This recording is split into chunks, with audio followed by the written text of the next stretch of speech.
மாரிக்குள்ளே வந்து ஒரு ஹீரோ ஒரு ஒரு ஒரு ஒரு ரொமான்ஸ் இருக்கான்னு ரெஜிஸா சொல்லும்போது தான் எனக்கு தெரியுது. அவங்க தண்ணிக்குள்ளே விழுந்தாங்கன்ன உடனே கூலிங் கிளாஸோட கூச்சிருக்காரு அப்படின்னு. ஏன்னா அவங்களுக்கு நீச்சல் தெரியாது, எனக்கும் தெரியாது. இப்போ ஒருவேளை எனக்கு அந்த சீன் இருந்துச்சுன்னு வச்சுங்க, நான் விழுந்துருந்தேன்னு வச்சுங்க, டே அசிஸ்டண்ட்டை கூப்பிட்டு அப்படியே அவன் என்ன ஆச்சுன்னு பாடுறான், ரொம்ப நேரம் ஆச்சு உள்ளே போய். ஆனால் உண்மையிலே இது வரைக்கும் தமிழ் சினிமாவில் எம்ஜிஆர் கூட செய்யாதது கூலிங் கிளாஸோட குதிச்சது நீ ஒரு ஆள். அவர் கூட போகும்போது எல்லா படத்துலையும் பார்த்துருக்கோம், கண்ணாடியை கலட்டிட்டு தான் குதிப்பாங்க. நீங்கள் ஒரு படி மேலே போயிட்டீங்க. ஆமாம், ஷூவோட வாட்செலாம் கலட்டி கொடுப்பாங்க சண்டை போடும்போது, நீங்கள் அதுக்கு மேலேயும் போயிட்டீங்க. ரஞ்சித் ஒரு முறை என்ன அவர் படத்தில் நடிக்கிறதுக்காக கேட்டிருந்தார். அவருடைய ப்ரொடக்ஷனில் ரொம்ப முக்கியமான படம், என்னுடைய அலுவலகத்துக்கு வந்து அண்ணா நீங்கள் நடிக்கணும் அப்படின்னாரு. சரி ஓகே, என்னோடய அசிஸ்டன்ட் தான் கதை சொல்லுவான் அப்படின்னு. சரி கதை கேட்டேன், எப்படி இருக்குன்னாரு. என்னோடய ஒப்பீனியனை சொல்லிட்டேன் நான். ஆனால் அந்த படத்தில் நடிக்கலை நான். ஆக்சுவலாக தண்டகாரண்யம் அது மிஸ் ஆயிடுச்சு. அது அவங்க பேசிட்டு போன டைமுக்கும் அந்த படம் தொடங்கினதுக்கான காலகட்டம் கொஞ்சம் தள்ளி இருந்ததுனால நான் அதுக்குள்ளே என்னுடைய இறைவன் பெரியவன் ஷூட்டிங் கிளம்பிட்டதுனால பண்ண முடியலை. ஆனால் அதே ரஞ்சித்துடைய ப்ரொடக்ஷனில் மாரி செல்வராஜ் வந்து நடிக்கணும்னு என்கிட்ட கேட்குறாரு.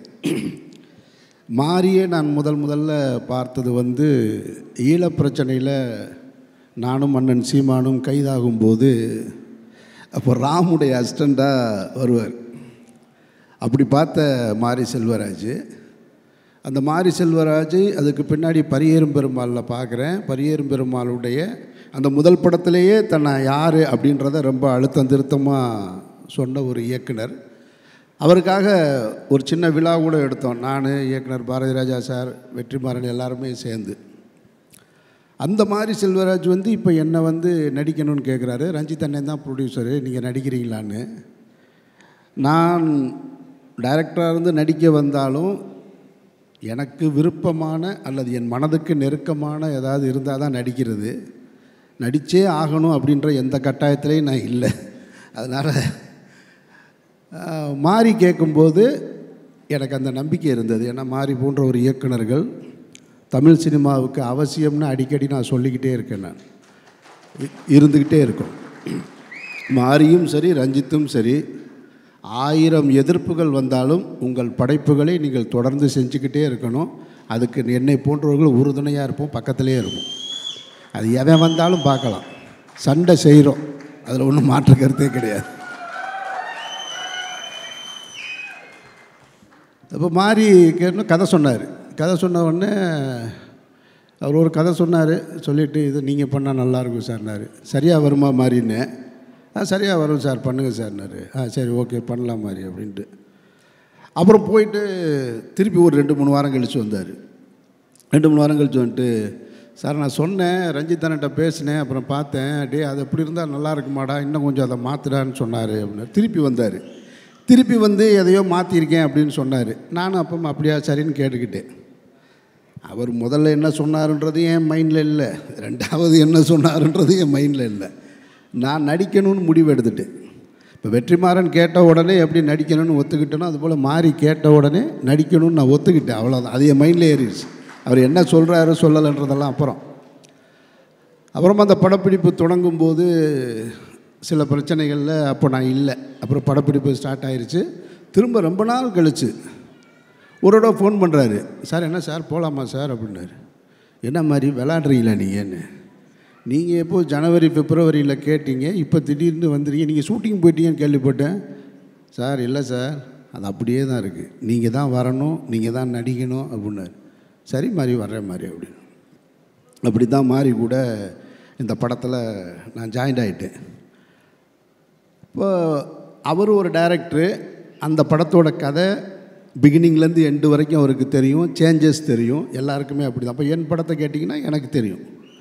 நான் அவர் சொன்ன எந்த கதையும் எனக்கு ஞாபகம் இல்லை. அந்த கேரக்டர் மற்ற விஷயங்கள் மட்டும்தான் ஞாபகம் இருக்குது. ஸ்பாட்டில் என்ன பண்ணுவாப்புலன்னா மாறி நான் அந்த கதையை முழுசாக ஞாபகம் வச்சுருக்கிற மாதிரியே நினச்சி சொல்லுவாப்புல. சார் அந்த இருக்குல்ல சார், அந்த சீன் அது இருக்குல்ல, அதுக்கடுத்து இதும்பாப்புல. நானும் தெரிஞ்ச மாதிரி சரி சரி சொல்லுங்கள் எதுவுமே எனக்கு ஞாபகம் இல்லை. மாறி என்ன சொன்னாரோ அதை செஞ்சுருக்கேன் நான், அவ்வளவுதான். இந்த படத்தில் எப்படி வட சென்னையில் அந்த ராஜன் கேரக்டருக்கான வெற்றிமாறனை சேருமோ, இந்த பாண்டியராஜனுக்கு ஏதாவது ஒன்று வந்ததுன்னா அது மாரி செல்வராஜுக்கு தான் போயிடுச்சு. அது எனக்கு அதுக்கு எந்த தொடர்பும் இல்லை. மாரியும் ரஞ்சித்தும் என் மேலே வச்சிருக்கிற அன்புக்கு நான் நன்றி ரொம்ப. ஏன்னா மாரி நான் எப்போயும் எமோஷனலாக ஆகிற ஆள் கிடையாது, ரொம்ப ஸ்ட்ராங்கான ஒரு ஆள். மாரி அதை சொல்லும்போது அவர் எதிர்பார்த்ததை விட கூடுதலாக அந்த கேரக்டர் நான் பண்ணியிருக்கேன்னாரு. அது அவர் தான் அதை வாங்கியிருக்காரு. அதனால் மாரிக்கு தான் அந்த கிரெடிட் போய் சேரணும். அதுக்கப்புறம்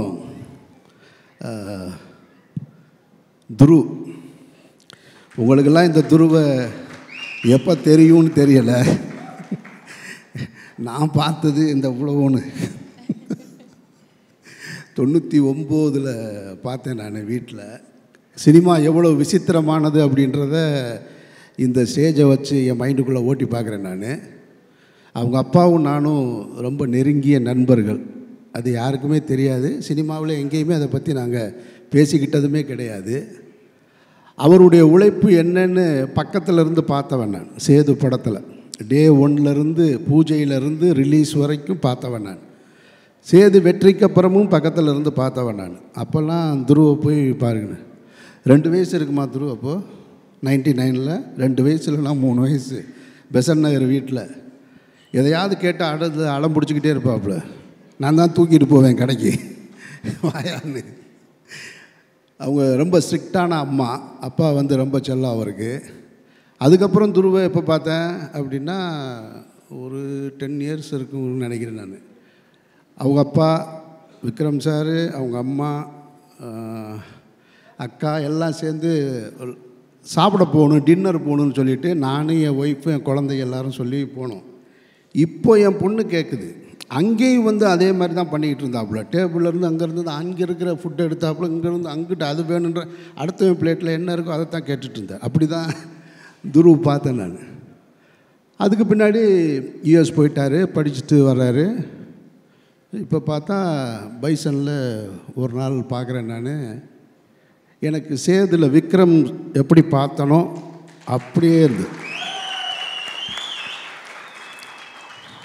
விக்ரம் சார்கிட்ட ஒரு வெறி இருக்கும்.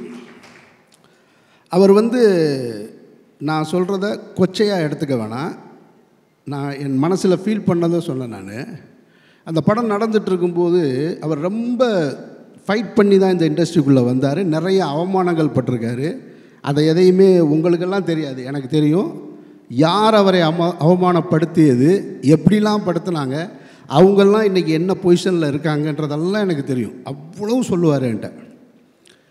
அவரும் நானும் அதிகமாக பயணிச்சிருக்கோம். அப்போ ஷூட்டிங் ஸ்பாட்டில் ஏதாவது கேட்டுகிட்டே இருப்பார், எனக்கு சரியாக வருமா, நான் நல்லா வருவேனான்னு.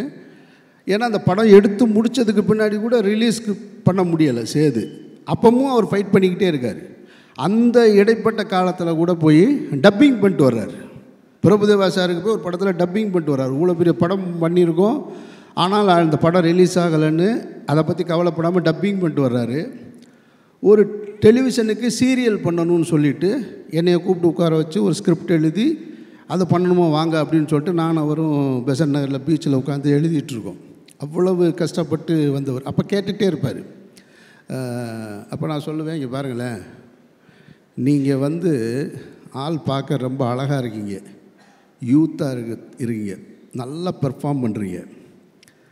இப்போது இங்கே வந்து என்னன்னு கேட்டிங்கனாக்கா, அந்த டைமில் அஜித் விஜய்னு 2 நடிகர் வந்துட்டாங்க. அவங்களுக்கு ஃபேன் ஃபாலோவிங் கூடிக்கிட்டே இருக்குது. நான் சொல்கிறேன், நான் கொஞ்சம் கொஞ்சமாக 2 பேருடைய படங்களுக்கும் அந்த டைமில் தான் சேது அண்டர் ப்ரொடக்ஷனில் இருக்குது.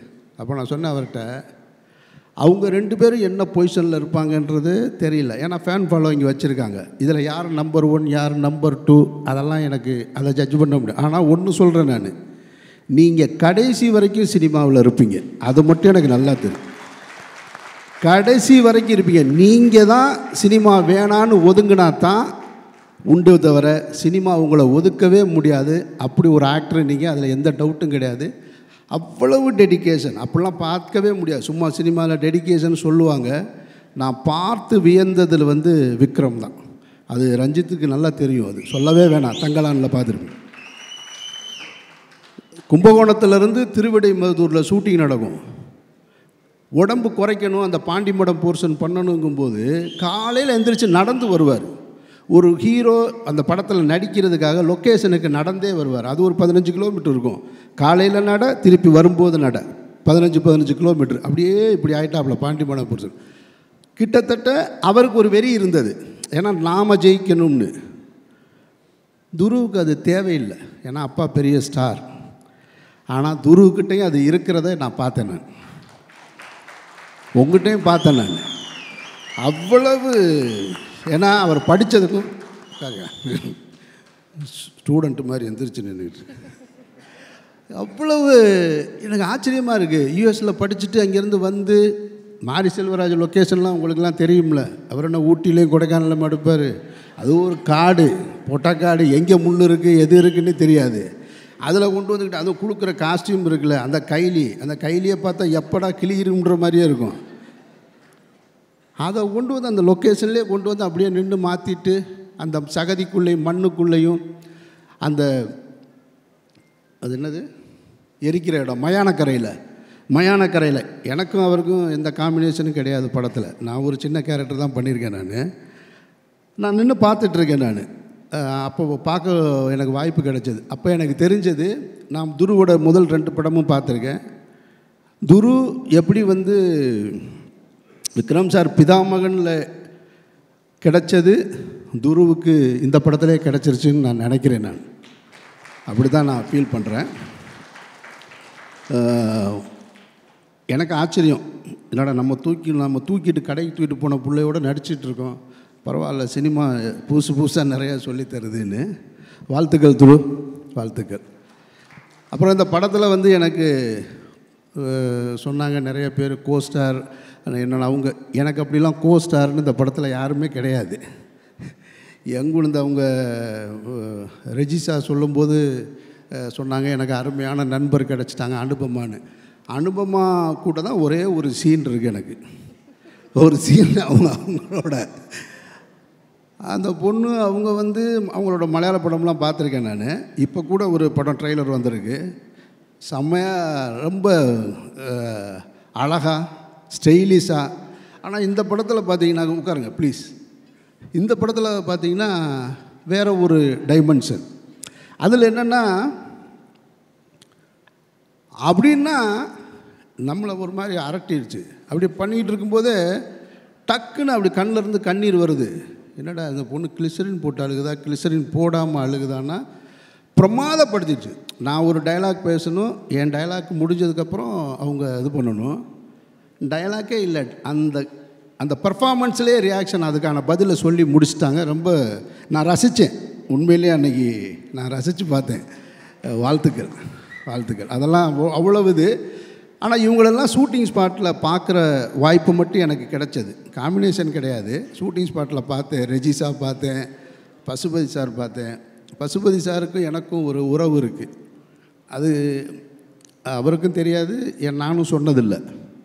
அது என்ன உறவுன்னா, பருத்தி வீரன் படத்தை நான் பொதுவாக என்னுடைய திரைப்படங்களுக்கான கதையை எழுதும்போது இதில் யார் நடிக்கிறா அப்படின்லாம் எழுதுகிற பழக்கம் இல்லை. அது ஒரு கேரக்டர் அப்படி தான். ஆனால் சித்தப்பு கேரக்டரை எழுதும் பொழுது சித்தப்புவை மட்டும் ஹீரோ யாருன்னு நான் முடிவு பண்ணல. சித்தப்பு கேரக்டரை எழுதும்போது மட்டும் இது பசுபதின்னு சொல்லிக்கிட்டே இருந்தேன் மைண்டில். அப்படி எழுதின கேரக்டர் தான் சித்தப்பு கேரக்டரு. அந்த டைமில் அவரை என்னால் ரீச் பண்ண முடியலை. அப்புறம் தான் அதை சரவணன் சார் வச்சு நான் எடுத்தேன். நான் லால் சாருடைய படங்களுக்கு நான் ரசிகன். நான் உங்கள் ரசிகன் சார், உங்களுக்கு தெரியாது. அது உங்களுடைய திரைப்படங்களுக்கு ரசிகன், உங்களுடைய நடிப்புக்கு ரசிகன். நான் உங்களுக்கும் எனக்கும் காம்பினேஷன் சீன் இல்லை, அதனால் உங்களையும் எனக்கு பார்க்குறதுக்கான வாய்ப்பு கிடைக்கல. ஆமாம், எனக்கு என்னென்னா இப்போ என்னோடய கோ ஆர்டிஸ்ட்லாம் யாரும் தெரியுங்களா, அவங்கெல்லாம் மேடையில் கூப்பிடல, பூரா அந்த 5 கொலை பண்ணவங்க, 4 கொலை பண்ணவங்க, இவங்க தான் என் கோ ஆர்டிஸ்ட்டு. இவங்களோடையே தான் நான் அந்த படத்தில் அதிகமாக இருந்திருக்கேன். அப்புறம் மற்றபடி இந்த கம்பெனியை பற்றி சொல்லணும். அப்ளாஸ். நானும் ப்ரொடியூசராக இருந்திருக்கேன், டைரக்டராக இருந்திருக்கேன். நானும் வேறு படங்களை நடிச்சிருக்கேன் வேறு கம்பெனியில். ஒரு கம்பெனி எப்படி இருக்கணும் அப்படின்றதுக்கு நான் பார்த்த பெஸ்ட்டு எக்ஸாம்பிள் அப்ளாஸ் அப்படின்னு நினைக்கிறேன். அந்த டீமோட ஒர்க்கு, அவங்க ஆர்டிஸ்ட்டை அப்ரோச் பண்ணுறது, அவங்க ஒவ்வொரு ஷெட்யூல் போடுறது, ஒரு ப்ரோக்ராமை எப்படி நடத்தணுன்றது, உண்மையிலே தமிழ் சினிமாவில் இப்படி ஒரு கம்பெனி எனக்கு தெரிஞ்சு நான் பார்க்கல. நிறைய இருக்கலாம், எனக்கு தெரியலை. எனக்கு தெரிஞ்ச அப்ளாஸ் இருக்குது. வாழ்த்துக்கள் உங்களுக்கு. இதே மாதிரி நீங்கள் தொடர்ச்சியாக இருங்க. அப்புறம் மாரியுடைய படங்கள், அவருடைய பேச்சு, அவருடைய சினிமா எல்லாம் எல்லாருக்குமே தெரியும், நான் சொல்ல வேண்டியதில்லை. ரொம்ப சீரியஸாகவே இருக்கும். ஆனால் எனக்கு ஒரு ஆச்சரியம், மாரிக்குள்ளே ஒரு ஹீரோ, ஒரு ஒரு ஒரு ரொமான்ஸ் இருக்கான்னு ரெஜிஸா சொல்லும்போது தான் எனக்கு தெரியுது. அவங்க தண்ணிக்குள்ளே விழுந்தாங்கன்ன உடனே கூலிங் கிளாஸோட கூச்சிருக்காரு அப்படின்னு. ஏன்னா அவங்களுக்கு நீச்சல் தெரியாது, எனக்கும் தெரியாது. இப்போ ஒருவேளை எனக்கு அந்த சீன் இருந்துச்சுன்னு வச்சுங்க, நான் விழுந்துருந்தேன்னு வச்சுங்க, டே அசிஸ்டண்ட்டை கூப்பிட்டு அவன் என்ன ஆச்சுன்னு பாடுறான், ரொம்ப நேரம் ஆச்சு உள்ளே போய். ஆனால் உண்மையிலே இது வரைக்கும் தமிழ் சினிமாவில் எம்ஜிஆர் கூட செய்யாதது கூலிங் கிளாஸோட குதிச்சது நீ ஒரு ஆள். அவர் கூட போகும்போது எல்லா படத்துலையும் பார்த்துருக்கோம், கண்ணாடியை கலட்டிட்டு தான் குதிப்பாங்க. நீங்கள் ஒரு படி மேலே போயிட்டீங்க. ஆமாம், ஷூவோட வாட்செலாம் கலட்டி கொடுப்பாங்க சண்டை போடும்போது, நீங்கள் அதுக்கு மேலேயும் போயிட்டீங்க. அதுதான் சொன்னாங்க, சரி பெஸ்ட்டு ஃப்ரெண்டுன்னு. வாழ்த்துக்கள் ரெண்டு பேருக்கும். அப்புறம் இந்த தம்பி கேமராமேன் எழிலரசன் தானே, அருமையான ஒர்க்கா, பிரமாதப்படுத்திட்டேன். நான் ஸ்பாட்டில் பார்த்து ரொம்ப அட்மையர் ஆனேன். ரொம்ப ரொம்ப பிடிச்சது எனக்கு உங்களுடைய ஒர்க்கு. அப்புறம் இந்த நிவாஸ் மியூசிக் டைரக்டர் எங்கே இருக்காப்புல நிவாஸ், எனக்கு ஒரு நிமிஷம் துருவுக்கு போட்டியாக நீ வந்துடுவியோன்ற அந்த அச்சம் இருந்து. என்ன டான்ஸே அது, என்ன பெர்ஃபார்மன்ஸு ஸ்டேஜில். மாறி இப்படி பார்க்குறாப்புல, அடுத்த படம் இவனே போட்டுருவோமா நம்ம ஹீரோவா அப்படின்னு எனக்கே தோணுச்சு. ஏன்னா இப்படி ஒரு எனர்ஜி எங்கேருந்து வரும்? அத்தனை பாட்டை எப்படி மனப்பாடம் பண்ணி அதை பாட முடியும்? அது அந்த மூடோட, அதில் டான்ஸ் வேறு இடையில ஒரு இடத்துல மைக்கேல் ஜாக்சன் ஸ்டெப்பெல்லாம் போகிறாப்புல, அப்படி ஜம்ப் பண்ணி போகிறாப்புல. இவ்வளவு எனர்ஜிலாம் யாருக்கிட்டையுமே இருக்க வாய்ப்பில்லை. நான் எழுதி தர்றேன், நீ கண்டிப்பாக ஹீரோவாக போகிறீங்க, அதில் எந்த மாற்று கருத்தும் கிடையாது. அதனால் இந்த பைசன் படம் பார்க்கக்கூடிய வாய்ப்பும் எனக்கு கிடைச்சது. மாரியுடைய மற்ற படங்களை விட இங்கே ஏற்கனவே அவங்க சொன்னது மாதிரி இந்த படம் ரொம்ப இன்னொரு டைமென்ஷனாகவும் இருக்குது. கிராமங்கள்லேயே அந்த கேமராவை வச்சு அந்த கிராமத்து மனிதர்களை வச்சு எடுத்துக்கிட்டு இருந்த மாதிரி ஒரு ஸ்டெப்பு மேலே போய் இன்னொரு டைமென்ஷன் இருக்குது. அந்த ஸ்போர்ட்ஸு சம்மந்தமான படமாக இருக்கிறதுனால நான் பார்த்தேன். ஏன்னா அந்த இடத்துல கொஞ்சம் தடுமாற்றம் இருக்கும் எல்லாருக்கும். அதை உடைக்கிறது இருக்குல்ல, அந்த உடைக்கிறத சரியாக உடைச்சிருக்காரு. பாரதி ராஜா சாருக்கு இந்த பிரச்சனை இருந்ததுன்னு சொல்லுவாங்க. அவருடைய முதல் 3 படங்கள் கிராமத்து படங்களாக இருந்தது. வெற்றி படங்கள், தொடர் வெற்றி படங்கள். 16 வயதிலே கிழக்கே பூமுறையில் புதிய வார்ப்புகள்லாம் வெற்றி ஆன உடனே இந்த ஆளுக்கு கிராமத்து படம் தான் எடுக்க தெரியும், வேறு எதுவும் எடுக்க தெரியாதவனே வச்சார். ஒரு ஆப்பு சிகப்பு ரோஜாக்கள்னு ஒரு படம், எல்லாத்தையும் தாண்டி ஒரு ஹிட்டு. அது மாதிரி இன்னொரு இடத்துக்கு மாறி நகண்டிருக்காப்புல. மாறி அந்த விஷுவல்ஸும் நான் பார்த்தேன். வாழ்த்துக்கள் மாறி, வாழ்த்துக்கள். மற்ற யாரையும் விட்டுட்டேன்னா, யார் அனீஸ் அந்த தம்பி போயிட்டான். அவனை எனக்கு அடையாளம் தெரியல, யாகியா பாயுடைய பேரன். அவன் சொன்ன மாதிரி சின்ன பையனாக தான் நான் பார்த்துருக்கேன் நான். வாழ்த்துக்கள் மாறி, உங்களுடைய திரைப்பயணத்தில் பைசன் இன்னும் ஒரு மகுடமாக இருக்க என்னுடைய நெஞ்சார்ந்த வாழ்த்துக்கள். நன்றி. Thank you so much, sir. We request you to please stay back. Ranjit sir, please join us on stage to felicitate Amrit.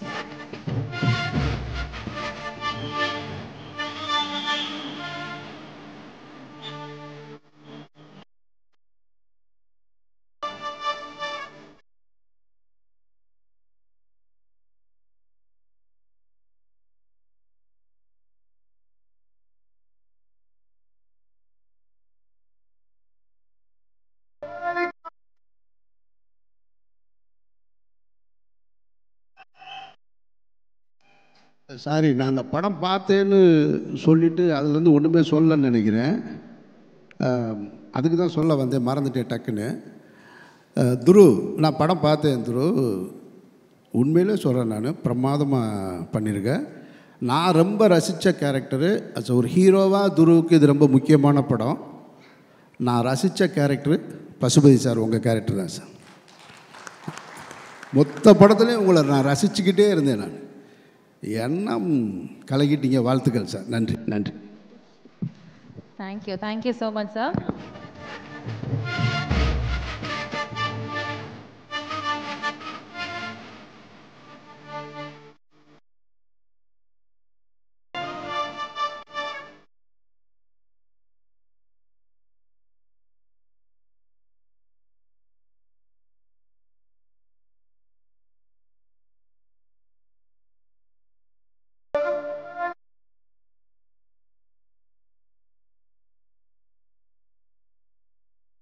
Thank you so much, always, sir. Thank you so much.